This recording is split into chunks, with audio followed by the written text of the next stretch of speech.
Bien, entonces, pues la parte del seminario, vamos a empezar con el fundamento legal constitucional, que es el que nos va a regir o nos va a indicar justamente el por qué tenemos que elaborar o llevar a cabo ciertas condiciones metodológicas y legales para poder llegar a ser lo que están aspirando, a ser licenciados o licenciadas en contaduría pública, en el caso particular.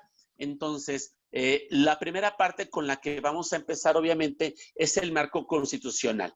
Y les voy a pedir que si hay una ruptura de la comunicación, me lo hagan saber, por favor, para poderme regresar de ser necesario, para que el audio y todo eso se vaya entendiendo. ¿Va que va? Va. Entendido. Bien, muchas gracias. Bien, entonces todo va a ir partiendo de un tipo cuestionario que en la parte de arriba de la diapositiva estará dando la pauta de qué deseamos saber y obviamente en la parte de abajo, como toda diapositiva, vamos a partir de la respuesta. Este mismo material es el que posteriormente les voy a hacer llegar para que ustedes lo tengan como material de estudio para efecto de los 2 exámenes que se van a aplicar más adelante. Entonces, la primera parte, como nos lo indica la diapositiva, pues cita que cuál es el derecho que tienen las personas en México a recibir del Estado en materia del artículo 3º constitucional, que en términos generales sabemos que nos va a decir que es gratuita, que debe ser laica, etcétera, etcétera. Pero en el caso particular, hacia el punto al que tenemos que ir es que toda persona tiene derecho a la educación. Es un principio constitucional. Recordemos que el artículo 3º forma parte del capítulo inicial de los derechos de los mexicanos, las famosas garantías individuales, y una de las muchas garantías que nos otorga entre este artículo 3º es el derecho a la educación. Entonces, técnicamente, eso es lo que va a responder la pregunta. El artículo 3º, que todas las personas tenemos derecho a la educación. Pobre, no pobre, tendremos el derecho a la educación, como ustedes lo están teniendo hoy a partir de estar cursando la universidad en una escuela pública, a reserva de cómo hayan tenido su sistema de educación de medio superior, secundaria, primaria y preescolar en su caso.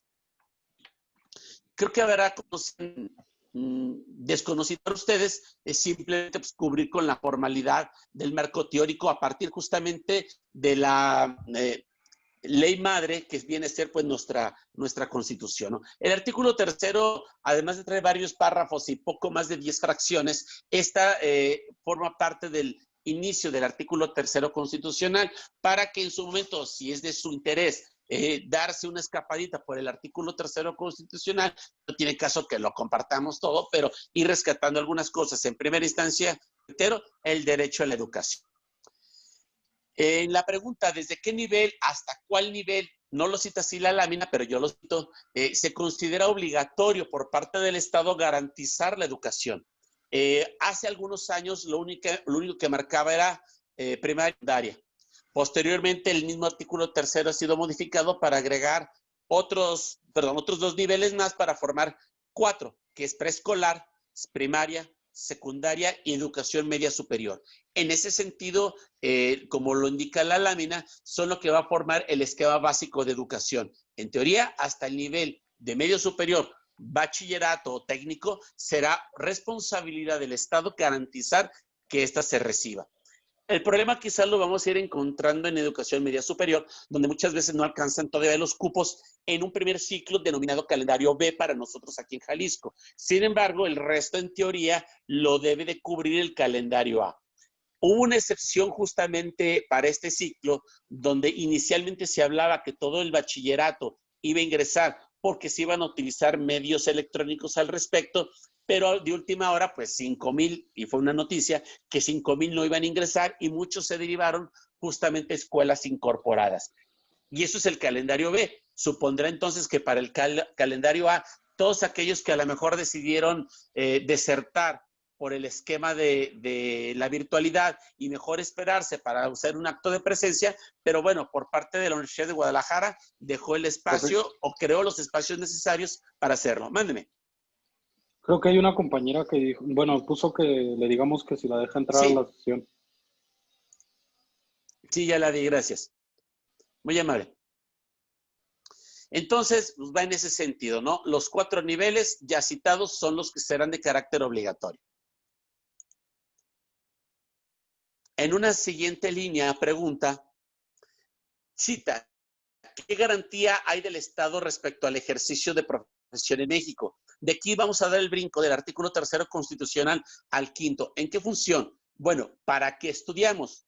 ¿Cuál es la idea de ir alimentando la intelectualidad a través de diferentes grados académicos entre los básicos y llegar a un nivel superior para buscar una licenciatura? ¿Y cuál es el fin? En teoría, la Constitución va a garantizar que todo aquel profesionista en México, de acuerdo al artículo 5º constitucional, nos cita que a ninguna persona se le puede impedir que se dedique a alguna profesión. O sea, tú quieres ser contador, no se te puede prohibir. Quieres ser ingeniero, no se te puede prohibir. Así sucesivamente. Ahora, entendamos que por profesión no va a ser, por ejemplo, un mecánico, una sexoservidora, alguien de mantenimiento de albercas. O sea, no habla de ese tipo de profesiones. Hablamos profesiones relacionadas con el sistema educativo. Para nada más puntualizar eso, porque al rato va a decir, no, es que sí hay actividades profesionales que no dejan ejercer. Sí, porque son de carácter ilícitas, como lo cita el último párrafo, ¿no? Nos va a indicar el artículo 5º constitucional que, reitero, que ninguna persona se le puede impedir a que se quede alguna profesión, industria, comercio o trabajo, siempre y cuando obviamente sea legal, sea lícito. Por consiguiente, la prostitución, el narco, el secuestro no son actividades que sean legales y por consiguiente no le podemos poner en la solicitud, ¿no? ¿Cuáles han sido tus trabajos anteriores, no? Pues estos, aquellos, porque son en términos jurídicos ilegales. Pero el marco constitucional, partiendo que el artículo 5º se encuentra también dentro de las garantías individuales, bueno, es el derecho que tenemos a ejercer profesión sin único límite, o siendo el único límite, perdón, el hecho que sea legal. Creo que en ese sentido, pues, a todos nos iba quedando claro desde mucho tiempo atrás, ¿no? Bien, en esta siguiente pregunta, ¿quién determina qué títulos son los que se necesitan para el ejercicio profesional? Tengo ahí unos errores de redacción que iré corrigiendo, pero la idea de la pregunta es esa.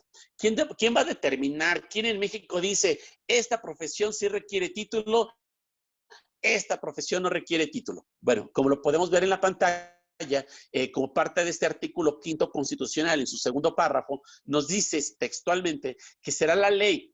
¿Cuál ley? Las leyes famosas denominadas secundarias. Esto es, la ley primaria es la Constitución, las leyes secundarias son las que emanan a partir de la Constitución para darle formalidad. Por ejemplo, en materia fiscal, el artículo 31, fracción cuarta, es la ley primaria, porque está citada en la Constitución, y Código Fiscal de la Federación, ley de ICR, ley de IEPS, etcétera, etcétera, serán leyes secundarias que justamente partiendo del artículo 31, fracción cuarta, derivan.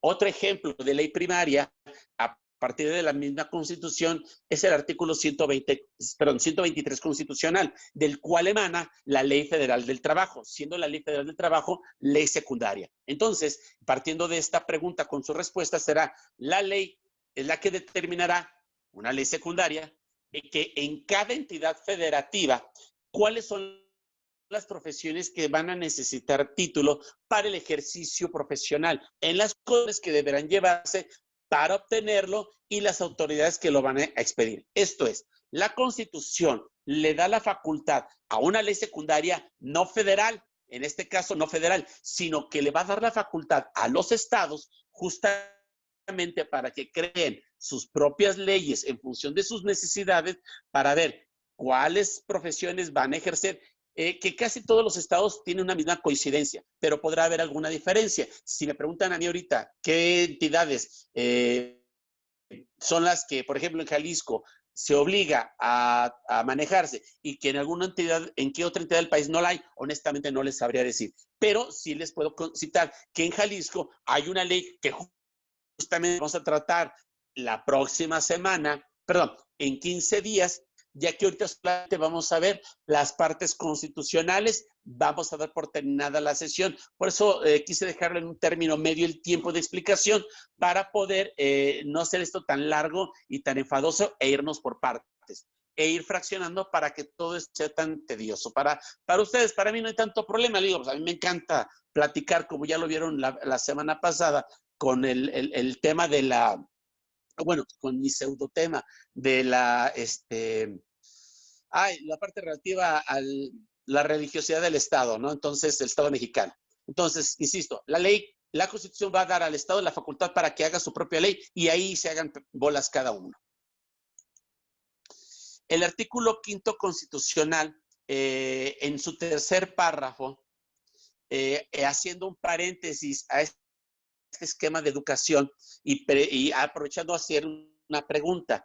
¿Quiénes de ustedes en sus empresas o en sus despachos se dedican a calcular los impuestos, sobre todo las retenciones de los trabajadores de las empresas para la cual trabajan o para el despacho que presta su servicio para hacer las retenciones de impuestos de nómina? ¿Quiénes están en esas condiciones? Ustedes.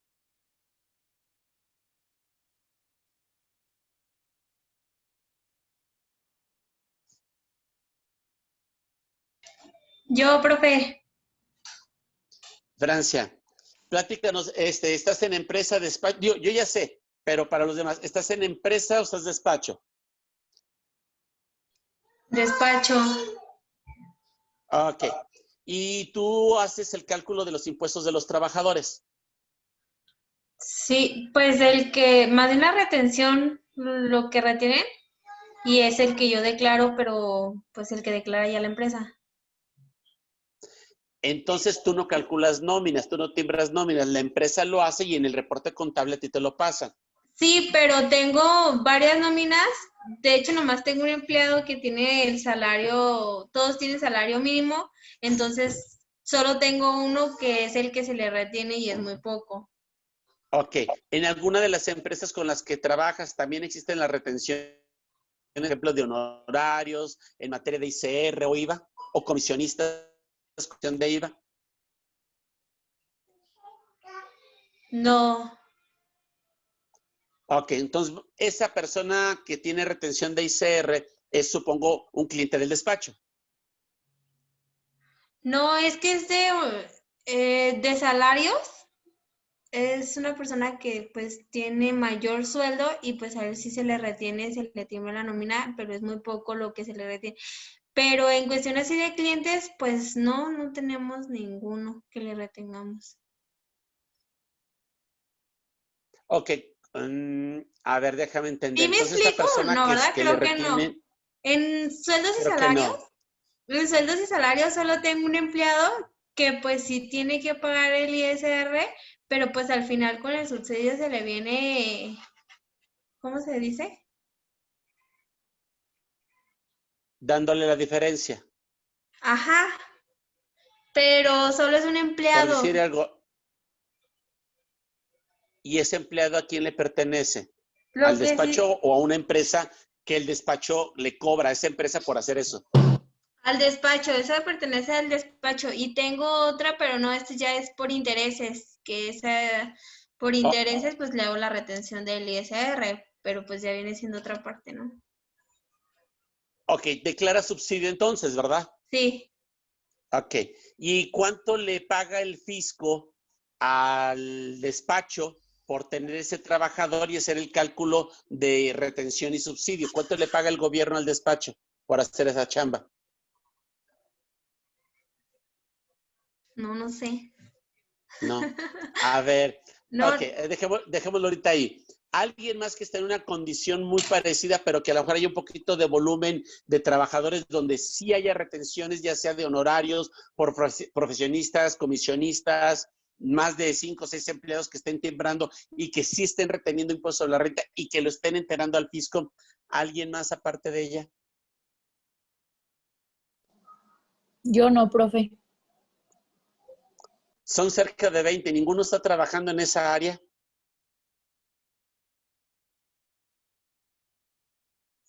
Wow. Ok. vamos a crear una empresa. Te agradezco, Francia. Hemos que necesitaba ampliar un poquito más. Su servidor, por ejemplo, como contador independiente, a través del despacho en el que estoy, obviamente, y que está a mi cargo, a mí me toca generar el timbrado de nóminas. Me toca en algunos casos también asesorar a personas físicas que trabajan para personas morales y les hacen las retenciones que la ley indica a cuenta de impuestos, como es el famoso 10% de ICR o, o los 2/3 de IVA, por citar algunos. ¿A qué voy con estos ejemplos y qué tiene que ver el artículo 5 en su tercer párrafo? Bueno, me remito a la diapositiva, donde dice que nadie podrá ser obligado a prestar trabajos personales sin la justa retribución y sin su pleno consentimiento.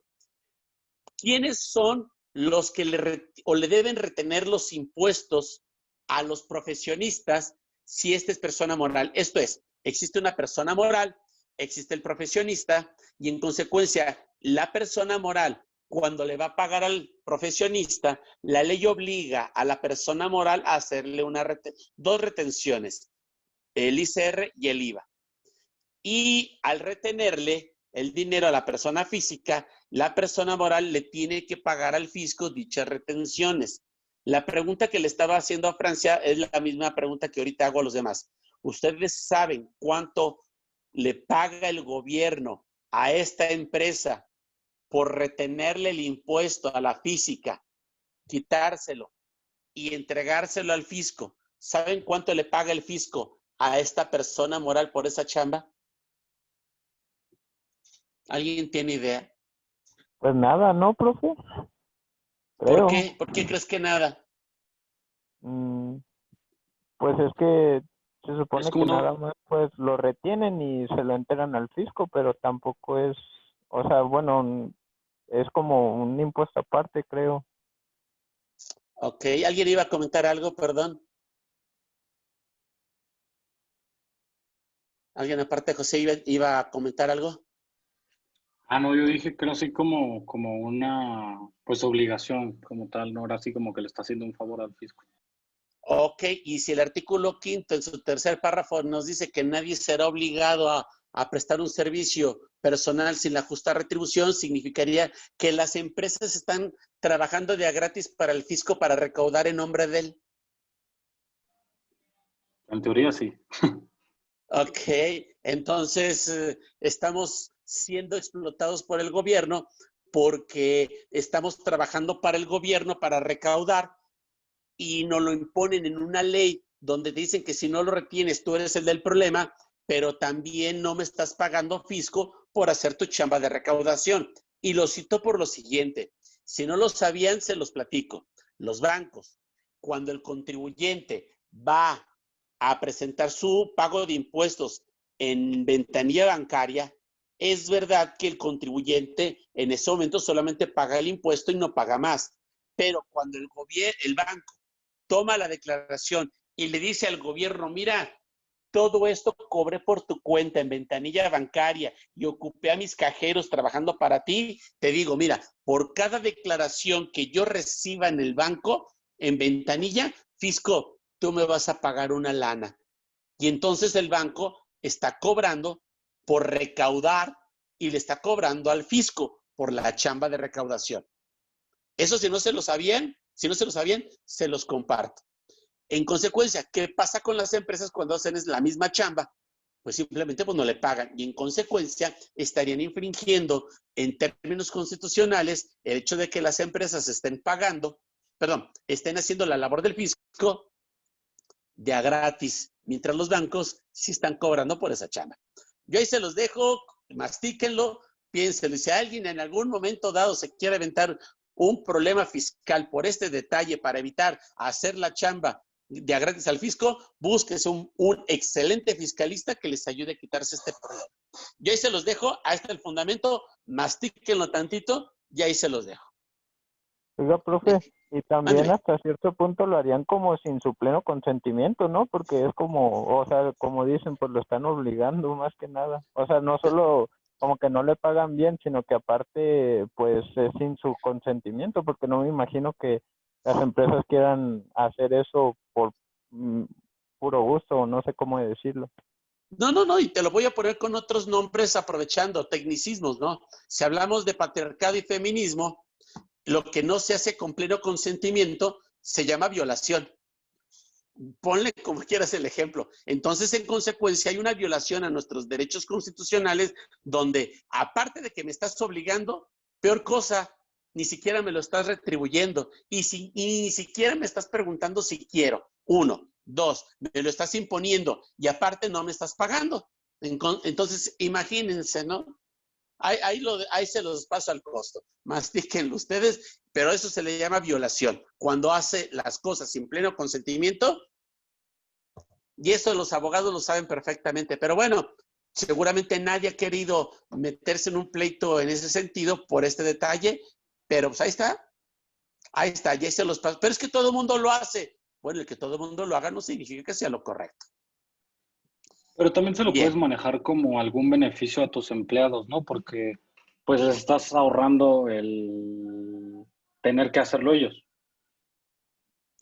los pagos Sí, provisionales. le ayudas al trabajador, pero realmente al que le Pero también terminas le ayudas ayudando es al al gobierno. fisco.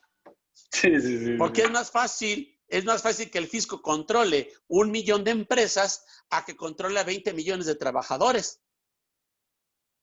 Pero la labor de recaudación es del fisco y la labor del fisco es recaudar de acuerdo a los ingresos. Pero como no lo quiere hacer con cada uno, entonces te digo, mira, tú que tienes 1,000 trabajadores, tú que tienes 500, tú que tienes 1, ayúdenme a recaudar. Pero ni siquiera te dicen ayúdame, te lo impongo. Y si no quieres y no lo haces, te multo. Y peor cosa, si tampoco lo haces, no lo vas a hacer deducible. ¿Por qué creen que todos los requisitos del timbrado? Y si no timbramos, ¿qué hacemos? Perdemos todo. Entonces, si no es por las buenas, es por las malas. Como mecanismo impositivo a través de leyes fiscales, pero ojo, esta es una garantía individual. No me estás preguntando, me estás obligando. Y aparte no me estás pagando. Es, por ejemplo, los cerillitos, ¿no? En su momento, ya sea los chicos, los niños adultos, obligación trabajar, ahí no. Lo hacen porque quieren o porque tienen necesidad. Sí. ¿Hay algo que me obligue a mí, consumidor, a pagarles o a darles una lana a ellos? No. ¿La empresa o las tiendas de autoservicio están obligadas a pagarles a ellos algo? No, porque su servicio es voluntario. Si fuera obligado, entonces serían empleados y entonces no podrían estar los cerillitos menores de edad por las implicaciones laborales que tiene trabajando. Por eso, si se fijan, que hay muy pocos lugares se encuentran justamente niños trabajando. Digo, y ahorita menos, ¿no?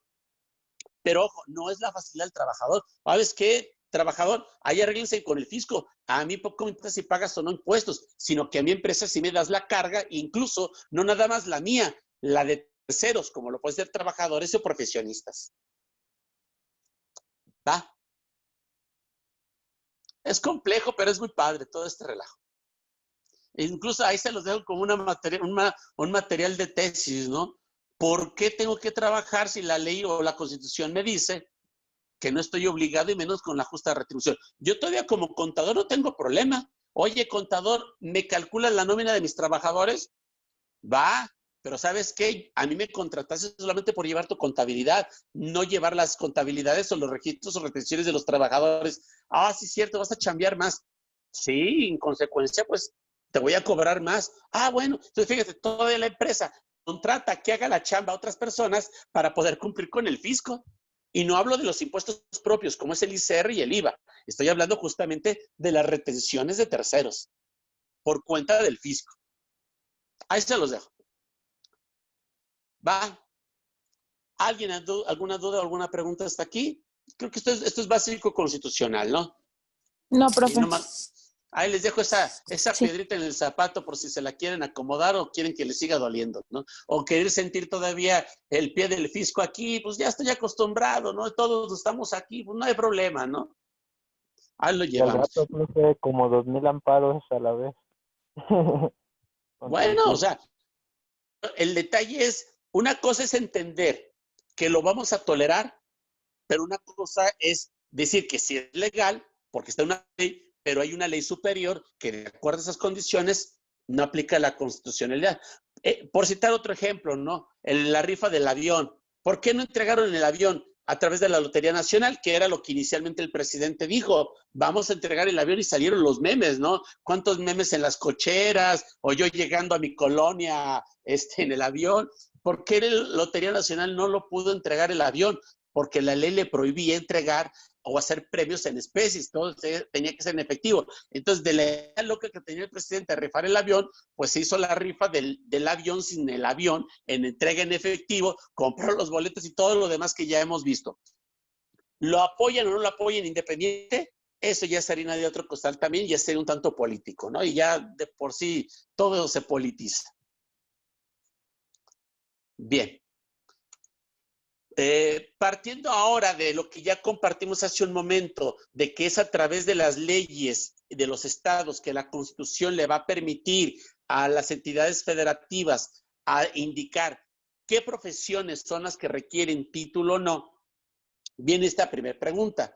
¿En función de qué?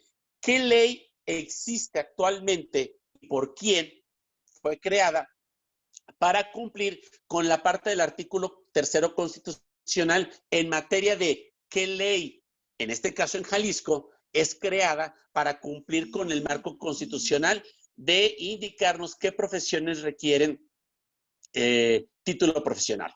Y partimos de un conocimiento general, ¿no? ¿Qué gobernador es el que creó la ley para el ejercicio de las profesiones en el Estado? Como lo podemos ver en la pantalla, es una pantalla de la ley para el ejercicio de profesiones del Estado de Jalisco, que se encuentra en la biblioteca virtual del gobierno del Estado para poder descargar y su conocimiento. Les voy a compartir vía WhatsApp las ligas de las leyes que vamos a estar trabajando, desde la Constitución, la ley para el ejercicio de profesiones del Estado, hasta la ley reglamentaria de CUSEA para efectos de la titulación.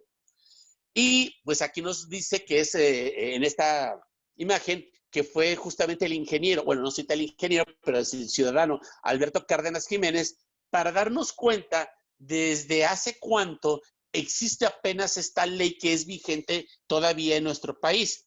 En nuestra entidad federativa, y que se llama Ley para el Ejercicio de Profesiones del Estado. A partir de esta ley es en la que, entre muchas cosas que está indicada la justificación del por qué como profesionistas necesitamos tener nuestra cédula profesional estatal, con la cual tenemos la autorización de ejercer la profesión, en este caso como contadores, dentro del Estado de Jalisco. Y se va a generar una cédula profesional estatal independiente que es la que emite la Ley de Profesiones del Estado, que es una ley federal, que también emite en su momento, una vez cubiertos los requisitos, la cédula federal, que hoy para ustedes ya es digitalizada, pero necesitan también tener su pago. Y para poder lograr obtener esta cédula profesional federal, necesitan estar titulados, en el caso de Jalisco, tener su título profesional para poder tramitar la cédula federal y la cédula estatal, de tal suerte que forman parte de lo que el Código Fiscal de la Federación y los códigos fiscales estatales hacen la mención por ingresos por derecho.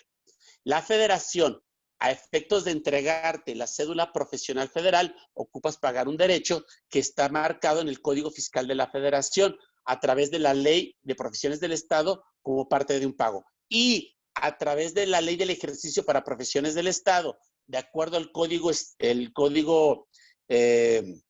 Fiscal Estatal, que regula los derechos como una fuente de ingresos. Técnicamente, para poder ejercer entonces una profesión, pues ocupamos pagar eso. La federal es única. Actualmente la estatal tiene vigencia. No recuerdo si son de 2 o 4 años, y una vez vencida, como la licencia de manejo, hay que volverla a renovar y pagar si quieres ejercer legalmente la profesión en Jalisco. Para que se vayan preparando en su bolsillo y entendamos por qué tenemos que cobrar por nuestros servicios para poder pagar también nuestro derecho de ejercicio profesional. Si el ser profesionista cuesta y el mantenerlo también. Si no lo veían, Lo van a ver conforme vayan creciendo. Y como me decía una persona, odio haber llegado a la edad adulta. ¿Por qué no me quedé como niño? Porque la muestra gratis dura 18 años, que es la niñez. Todo lo demás ya te van a empezar a cobrar. ¿Alguna pregunta respecto a lo anterior? Va. Siguiente pregunta. ¿Qué orden jurídico da origen a la ley antes citada? O sea, en función del artículo 1 de la Ley de Profesiones del Estado, ¿qué nos indica al respecto? Y nos cita que justamente esta ley reglamentaria estatal está basada en el artículo 5 constitucional en función justamente que serán las leyes en los estados, de acuerdo a la Constitución, quienes crearán estas legislaciones para poder justamente prestar los servicios profesionales. Entonces, el amarre constitucional con el amarre de esta ley, ahí es donde se encuentra. Constitución dice, Estado, crea tu ley. Y ley, mira, yo nazco gracias porque el artículo 5 constitucional me lo dice y aquí existo gracias a que la Constitución me permite en el estado de Jalisco específicamente tener una ley al respecto. Todo esto es un tecnicismo legal, como por ejemplo, alguien que me diga por qué en México, a nivel país, nos indique por qué, y no lo tomen a mal, chicos y chicas, no abusen. ¿Por qué en México no hay hombres? Así, género, no hay hombres en México. ¿Alguien sabe por qué? Yo sí lo sé, ¿eh? ¿Alguien lo sabe?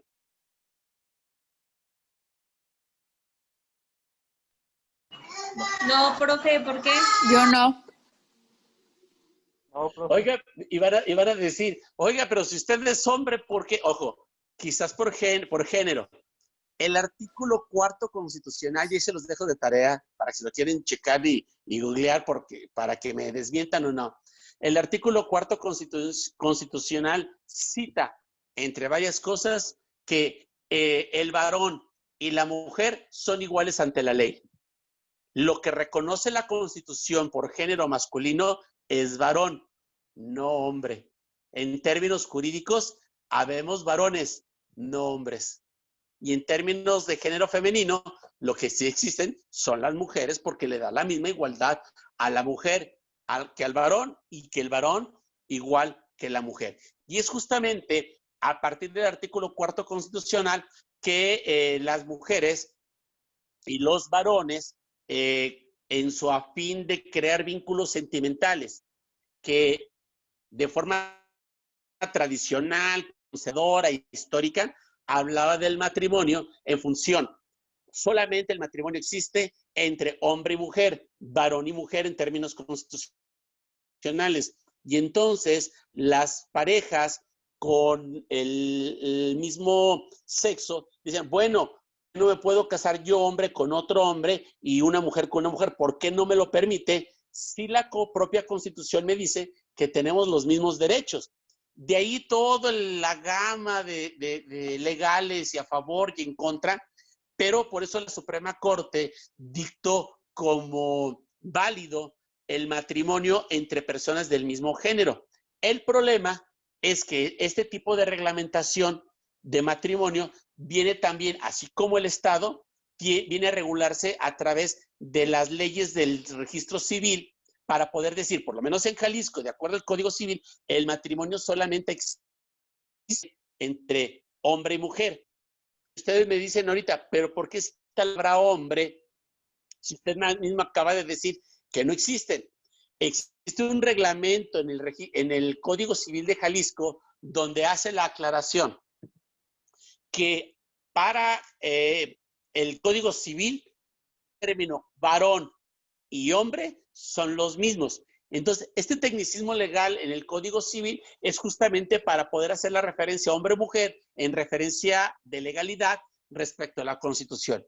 Todo esto es una gran gama de condiciones legales que bien podrán decir, oh, pues qué relajo. Pues sí, pero todo parte de la ley que emana para poderlo hacer.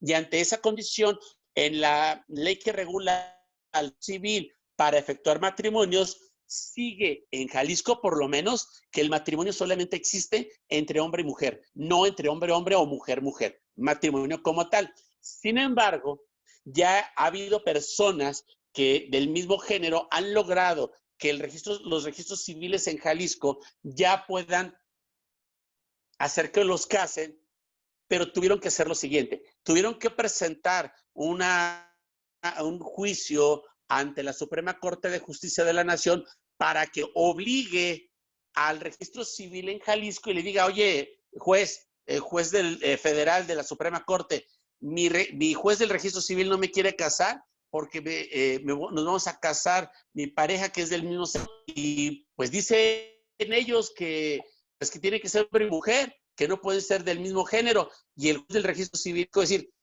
estoy cumpliendo lo que la ley cita,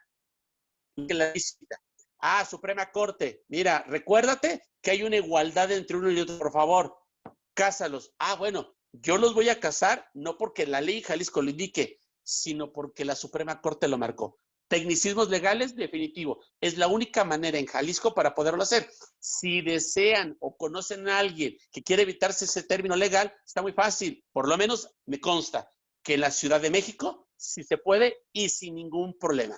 Vas, te casas a la Ciudad de México, te regresas a Jalisco, presentas tu acto de matrimonio, varón, varón, mujer, mujer, y no hay ningún problema. Se puede seguir ejerciendo el matrimonio, pero tienes que ir a la Ciudad de México o a un país donde puedas manejarlos. Tecnicismos, a lo mejor cosas anticuadas, chicos, pero la ley es la ley. Y en ese sentido, si no te parece cómo está la ley, ve a otro lugar o pide a la Suprema Corte que nos distinga. Pero esto viene a raíz del detalle de que en nuestro país no existimos hombres, existimos varones. Y en Jalisco, si somos hombres, es porque hay una ley que dice que el hombre y el varón es igual en términos de género.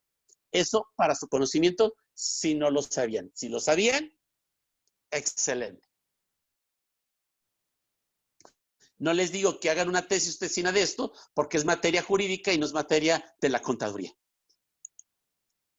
Bien, por el día de hoy, la última lámina es esta lámina que tenía ahorita es la que vamos a ver. Vamos a dar por terminado la sesión el día de ahora para que, bueno, continúen, le den una checada si quieren en esta hora de las 6 a las 7, eso va a depender de ustedes, para efectos de que vayan dándole una masticada a su tema y que ya tengan algo con lo que podamos platicar la próxima semana. Esto al margen de lo que van a cumplir o debieron haber cumplido o se va a cumplir para la semana que corresponda al respecto del nombre del tema.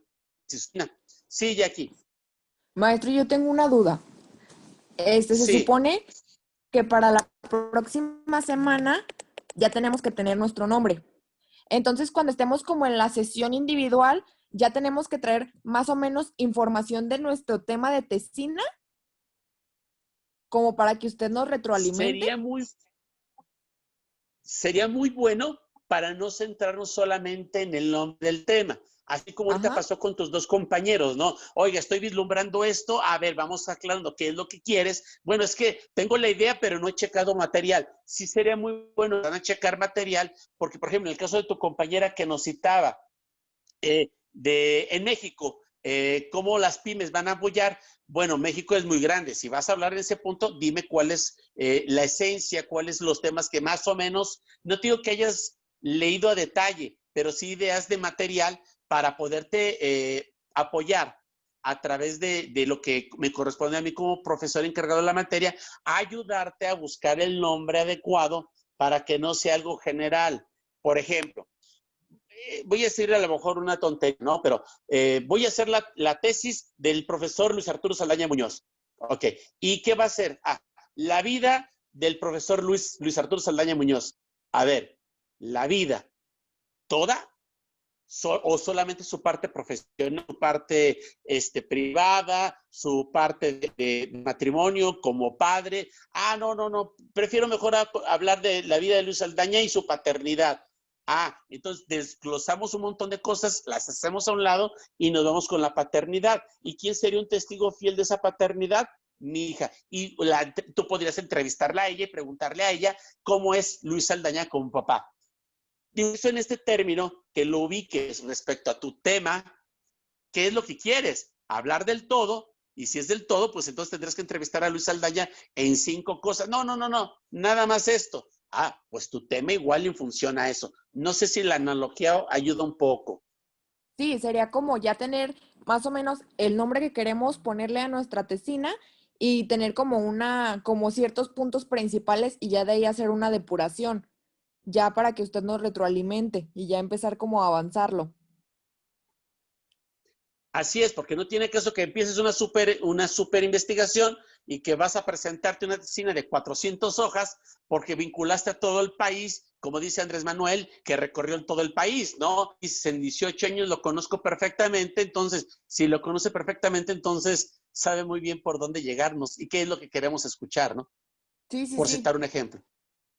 Sí, profe, sí le entendí. Muchísimas Pero gracias. no le eches todos los kilos a empezar a trabajar. Más bien ahora sí como por decir algo, no es el caso porque no son libros, ¿no? Yo es lo que tengo ahorita en la mano. Esta es mi chamba. No, ¿sabes qué? Mejor déjalo en esta. O trabaja todo esto. ¿Sí me explico? Tú decides si vas a trabajar con eso. Yo te voy a ayudar. ¿Quieres todo? Órale. Ah, no, pues mejor esto nada más pequeñito. Ah, bueno.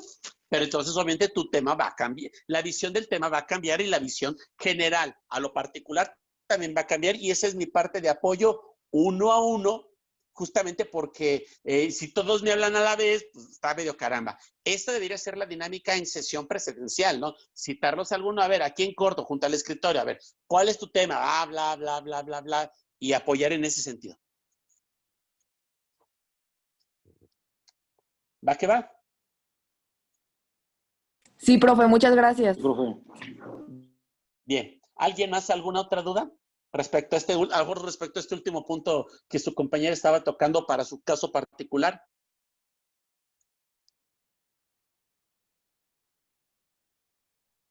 No, profe. No, profe.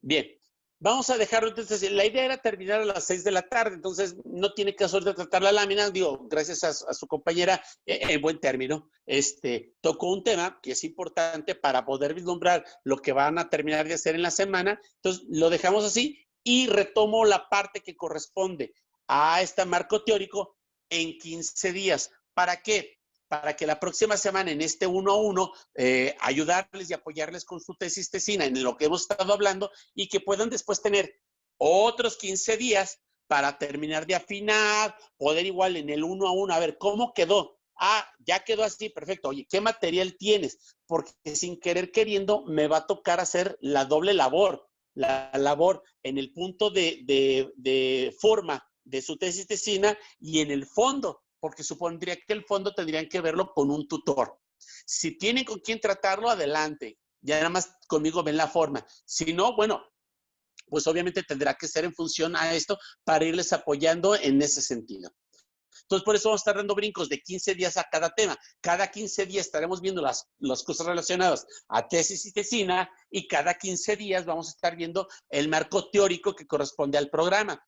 Obvio, cada semana vamos a tenerlo. Y cuando se traten de los temas, como ahorita lo estamos viendo, lo buscaré achicar los tiempos, porque sí, créanme, y hay 2, 3 personas que me conocen que saben que sí me puedo aventar tranquilamente las 3 horas, pero sin sesión presencial es pesado, en esto es mucho más. Entonces, iremos manejándolo en esos términos. Para practicidad y poco apatía de ustedes, pero ojalá que también la hora que estemos, hora y cuarto, ojalá también me ayuden, por lo menos un rato, regalen su atención y poder estar trabajando. Ya después veremos si esta hora y cuarto la tomamos al principio, la tomamos al final, o como yo ahorita lo decidí, en medio.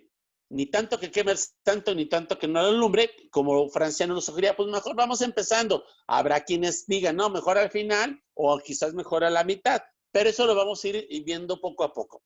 De mi parte, salvo que tengan alguna otra duda o inquietud, nos vemos o nos observamos la próxima semana. Si alguien tiene alguna duda o pregunta, yo sigo todavía en línea. Ustedes si quieren darse de baja y yo aquí me estaré quedando por si hay alguna duda. Si no hay más, hasta que el último se quede desconectado y nada más me quede yo 2 veces, entonces cerraré la sesión. De mi parte es todo. Que tengan bonita tarde. Cuídense mucho y disfrútenlo. Muchas gracias, Gracias, profe. profe. Gracias, Buenas profe. tardes. Profe. Tengo un buen fin de semana, profe. Igualmente, gracias.